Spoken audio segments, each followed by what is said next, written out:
me see. All right, let's go ahead and play this. I think this is part 2 to the Ouroboros cycle. I'm pretty late. I know a lot of y'all are like, cozy, bro. Like, I need my infographics fixed. I haven't got my. Damn, I don't put my headphones in. I know everybody like I haven't got my infographics fixed, cozy. I've been waiting for my infographics, cozy. Where the infographics? Just like, bro, like, I got you. Don't worry, bro. Just stay tuned. We're gonna keep doing infographics, bro. Infographics not going nowhere. Just stay tuned, bro. But yeah, make sure y'all come to the Twitch side, twitch.tv/IsiahCozy. We do a lot of things over here, bro. We about to watch that AMP video if you into that type of stuff. After we watch this SCP video. So let's go ahead and check it out, bro. Let's watch this. And let's see. Chill fills the air. The sound of gears. Bro, this is part 2, right? Like, I don't need to watch something out. Like, because I watched part 1, but I don't know if I need to watch any other thing. Grinding can be heard between the explosions and shrieks of terror. A man runs out of his house, only to have his Appreciate that verified XCozy. Seriously. leg grabbed by a metal arm and dragged back through his front door. SCP-001 leaves a trail of metal fragments and mechanical parts on the ground in the wake of its destruction. Iron chains swing from its— Matter of fact, I think I was streaming in the afternoon because I know a lot of people have been saying, like, let's get Hunger Games going. Because I said, so officially, Hunger Games do not count unless they go on YouTube. So the YouTube series for Hunger Game is the ones that count. So technically we only have 2 winners. I think Mari and then I forgot who the other winner was for the first video.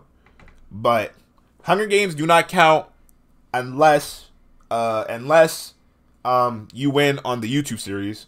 All the replays for Hunger Games will be on IsiahCozy channel. So if you haven't watched it already, go watch it. And I think what I'm gonna do is first person to get 3 wins might get like a $10 gift card or like maybe more, bro. But like yeah. Anyways, go. Form. Cast iron gears swirl within it. A glowing light throbs from the center of its body.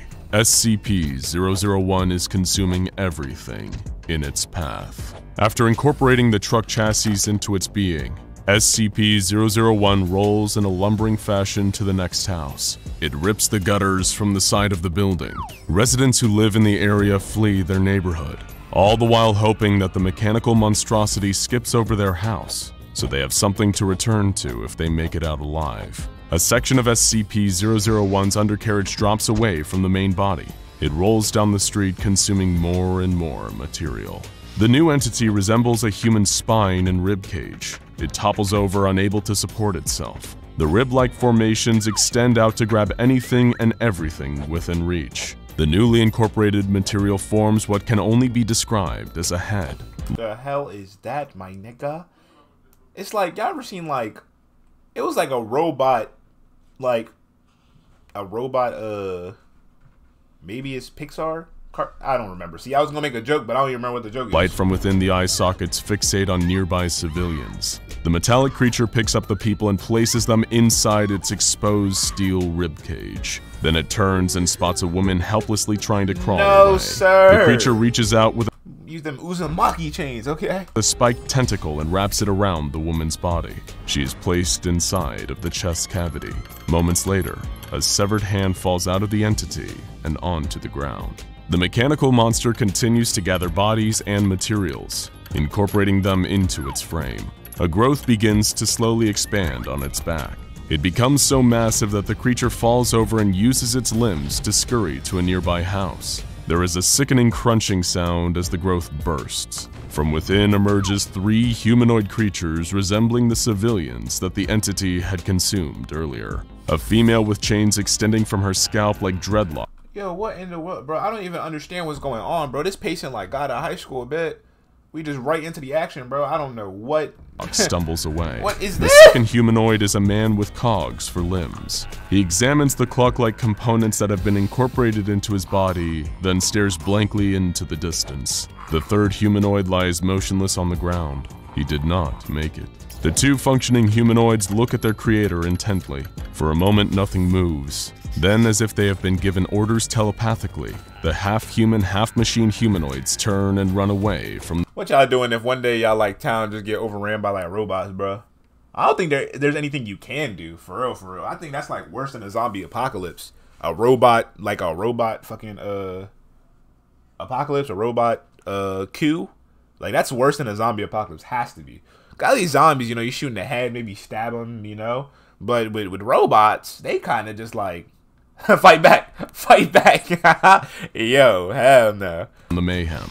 A few weeks before the massacre caused by what would be designated as SCP-001, the Foundation had been in contact with the Allied Occult Initiative. There were rumors of an anomalous object in Mexico being worshipped by a group of people who identified themselves as the Church of the Broken God. Intel about the church claimed their deity was a small mechanical box filled with cogs and pistons. The box supposedly had supernatural abilities. It was said to be able to communicate with congregants of the Church of the Broken God telepathically. The devout worshipped the box, following any order it gave, and in return they were filled with an emotion that could be only described as divine. As World War II rages on in Europe, the Foundation sends agents to recover anomalies in Mexico that might help with the war effort. While there, the Foundation force is tasked with learning about the Church of the Broken God. They are also ordered to investigate a town near La Paz, where there are troubling accounts of a mechanical anomalous creature causing mayhem. The agents make their way through Mexico, gathering various objects to bring back to Foundation sites in the United States. The unit loads all of the anomalies. Give me 1 second. Let me check. I needed to check something real quick. I fucking knew it. Oh, man. All right, let's go back. All right, bet. They were covered onto a train with a plan to check out the stories of the mechanical anomaly they've heard about as they make their way to the US border. The train heads north along rusted rails. Just outside La Paz, they've come across a broken down train filled with what looks to be refugees. When the Foundation unit goes to investigate, they find all of the refugees repeating the same words over and over again, but they don't understand. The Foundation agents look at one another confused, until one of them translates the words into English. The words the refugees are saying over and over again are, La Máquina, the machine. The commanding officer orders a squad of Foundation agents to proceed up the tracks, to see if they can figure out what has the refugees so scared. They make their way towards La Paz, disappearing over the horizon. As the sun sets, the remaining Foundation agents hear gunshots in the distance. They stay awake all night, remaining vigilant, waiting for the exploratory squad, but morning comes without anyone returning. 3 days later, the Foundation force still has not seen anything since the exploratory squad left. Then, as the sun sits lazily in the morning sky, a lone figure is spotted walking down the tracks towards the trains. One of the agents on watch blows his whistle and points to the figure. A squad of agents rushes towards the shadow of a man. Their guns are raised, ready for anything. The figure drops to the ground and begins to crawl along the tracks. The agents reach the fallen man, only to find that he is one of their squad mates who has been sent up the tracks to investigate La Paz several days before. The agent's name is DeMarco. He is covered in blood. His clothes are in tatters and he has lost a boot. DeMarco lies on his back with Foundation agents standing around him. His eyes are wide and wild. He keeps babbling on about a world eater, how the rest of his squad had been mulched, and he is the only one who made it out alive. The Foundation agents carry DeMarco back to the makeshift base they created by the trains. They need to figure out a way to get the convoy moving again, but whatever is up ahead has already taken out an entire Foundation squad. It had to be something anomalous, but what could it possibly be? The unit of Foundation agents prepare to move towards La Paz. They start loading their rifles and check the amount of ammunition and explosives available in case the containment process gets out of hand. Just as they are about to leave. It's a real life plot line, man. Like, I can't, once again, I don't like to be one of those people that just sit here and look at the screen. You know what I mean? But it's like with this, for certain stories and like this one in particular, it's kind of hard for me to, it's kind of hard for me to comment on a lot of things because it's just like, boom, plot point. Like, you gotta pay attention. There's not really much to comment on. You feel me? Leave the base. A convoy appears on the horizon. It is an Allied Occult Initiative force preparing to attack whatever it is that is devastating La Paz. This organization's mission is to not secure, contain, or protect, but to destroy. The Foundation may be in over their heads on this one, and the joint force with the Allied Occult Initiative may be the only way to stop what is now known as SCP-001. The AOI and Foundation force gears up for battle. They set out for La Paz, and what they find causes them to quake with fear. SCP-001 has consumed so much material, it is the size of a mountain. It moves like a tidal wave of mechanical destruction, washing over the— How do you even destroy that? A bunch of metals. Like, oh, wait, like corrosive acid. Like, there's like a pot, like just like a nuke of acid. You said water. Bro, those aren't metals. Those aren't like, I mean, maybe you get it to rust. Building. Wait, is Danganronpa or Kill la Kill gonna make an interest in the anime house? Who knows? And landscape under it. Whatever SCP-001 passes over is consumed and added to its massive body. SCP-001 started as a small mechanical box with cogs, but now has morphed into a gigantic metal death machine. The Church of the Broken God has finally met their maker, as the small entity they once worshipped has now consumed all of its members. Their god is an all-consuming monster. The AOI and Foundation forces do everything they can to stop SCP-001 from continuing its reign of destruction. They fire barrage after barrage of bullets and— So wait, SCP and GLC, like other Foundations working together, right? Am I just slow? I'm pretty sure they are. Explosives into the mechanical anomaly. They bring in air support to try and damage it from the skies, but nothing works. The AOI uses an artifact in their possession to lure SCP-001 to the coast of the Pacific Ocean, where a trap has been set for the so-called god. The monstrous mechanical creature moves slowly towards the water. It consumes abandoned cars, buildings— Like, you know what's funny too? We imagine gods as something like a almighty deity with like shining and bright with wings, or like just like a deity, like it's just divine. My nigga, what if this is what a god looks like? Just scraps of metal. Scraps of metal moving around the earth, and there's nothing you can do about it. There's nothing you can do about it. You can't shoot it, you can't burn it, you can't blow it up. It's just a scrap of metal, and that is your god. What then? Huh? That's crazy. And boats as it approaches the coastline. It even shovels large amounts of earth into its form, causing flames to spurt out from its inner workings. Smoke bellows from openings between different mechanical components, like a volcano before it is about to erupt. Suddenly, seemingly from nowhere, a massive cloud with a reddish tint appears in the sky. Air raid sirens can be heard in the distance. The enormous cloud begins to pulsate. Streaks of lightning shoot through the red mist in the sky. It now sits directly over SCP-001. From within the cloud, part of a ship can be seen. It appears to be slightly damaged. Electricity flows over its hull. The vessel in the giant red cloud is classified as SCP-2399. The underside of the vessel begins to glow aqua blue. A blinding beam of light is ejected from SCP-2399, which penetrates straight down and through SCP-001. Plasma. For a moment, everything is still. There is complete silence. Then, as if SCP-001 is trying to reach up and grab the vessel above it, a mechanical bulge reaches out. Before SCP-001 can grab the vessel above, there is another bright flash of light. SCP-2399 blinks out of existence. The sound of grinding gears can be heard coming from within SCP-001. It begins to shed its outer layers of metal. Then the entire structure that was SCP-001 collapses into the water and onto the beach. Giant cogs fall from the sky. Parts of vehicles embed themselves in the sand. As the Foundation and AOI agents approach Loki, advanced tech. I feel like you would make some crazy armor out of this, bro. The piles of scrap metal and mechanical components, they see that some of them are still moving. It is as if an invisible power source is still pulsating through some of the machinery. The agents of the Foundation celebrate the destruction of the giant mechanical beast. Look at they dance, bro. Little do they know. Look at they dance, bro. Celebrate the destruction of the giant mechanical beast, but little do they know this was only a piece of the entity worshipped as the Broken God. The Foundation agents collect as many of the still-moving parts as they can. They find spinning gears, twitching pulleys, and firing pistons. As the parts are separated from one another and carried away from the main wreckage of SCP-001, they slowly stop moving and become inactive. Some of the artifacts recovered were identified as being connected to the Church of the Broken God. These artifacts are found closer to the middle of what was once a mountain-sized SCP-001.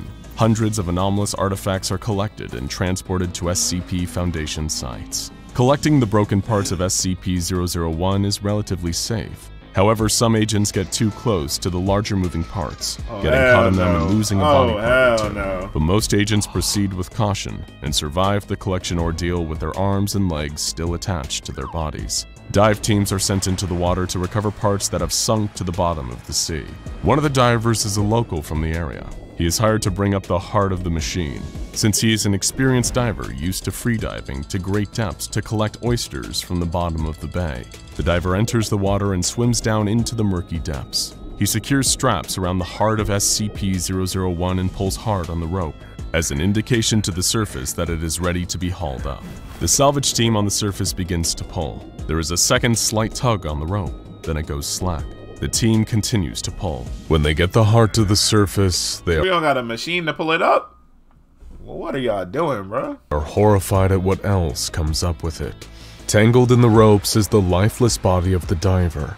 His head is smashed between two moving pieces of the heart. No. It looks as if he shoved his bro. head between the slabs of metal himself. The salvage team untangles the body, rolls it off the deck, and back. I mean, I know this was back then, but like, still, you can still pull it up. Like, they should still have like basic mechanical machines, bro. Like the little, literally the coil machines, bro. Into the ocean. The mechanical box, which was the heart of SCP-001, is offloaded on the shore, but as the Foundation prepares to move it to a containment facility, the weather starts to deteriorate. Hurricane-force winds sweeps across the water and batter the coast. The heart is kept in a secured storage warehouse until it can be moved. The people living in the village nearby complain of hearing voices and rashes so itchy that they practically tear their skin off. Once the storm passes, the Foundation agents load the heart onto a ship. It is to be transported to a Foundation site just across the border. The ocean seems... I mean, you even think, like, imagine SCP got the most advanced technology available to man, so, again, y'all don't got something to pull something up? Come on, bro. Calm and serene. The Foundation ship undocks and begins its journey up the coast. Not too long after beginning its journey, the ship slowly drifts off course. It is as if the crew has stopped manning their posts, and the ship is being controlled by a mind of its own. The Foundation ship crashes and sinks somewhere in the Pacific Ocean, never to be found. And most importantly, the heart of SCP-001 doesn't make it to the Foundation site. Years later, a man is walking along the beach. He hears something. It sounds like someone pounding on a large drum to the rhythm of a heartbeat. The man walks towards the sound. Something is drawing him forward, closer and closer to the heartbeat. He walks and walks until the beating stops. He bends down and moves the sand aside. He spots the corner of a mechanical box sticking out of the white sand. The man digs deeper and pulls out No, sir, no, sir, no, sir, no, sir, no, sir. the small box. Inside, he can see gears whirling and pistons firing. He holds the box close to his own heart. It seems to speak to him. The man brings the box back to town. He starts to worship the box, and soon more and more people in the area join the new religion. They cast aside their own beliefs and focus on the powerful entity contained within the box. What? God is not dead. At least, not yet. But the prophecies of the Church of the Broken God say that when the heart is found, the God will reassemble itself once again. Then the unbroken God will destroy all other false deities, until only he remains. Now go watch another SCP-001 proposal, The Children, or SCP-2935 ODEP. So, okay, these are both good. So is the Ouroboros cycle just SCP-001 proposals? Because I see a lot of Ouroboros cycles. So I'm going to assume these aren't, like these aren't series. These aren't series. This is just SCP-001 proposals under the name Ouroboros cycle. Because that's what they all are. That's what they all are called, at least. We can't really tell you without spoilers. Okay, well, then don't tell me. We'll just find out next time on this. Nah, I'm playing. But yeah, this was fire, bro, for sure. Make sure y'all check this out. The original link down below in the bio. Make sure you come to the Twitch side. Yeah.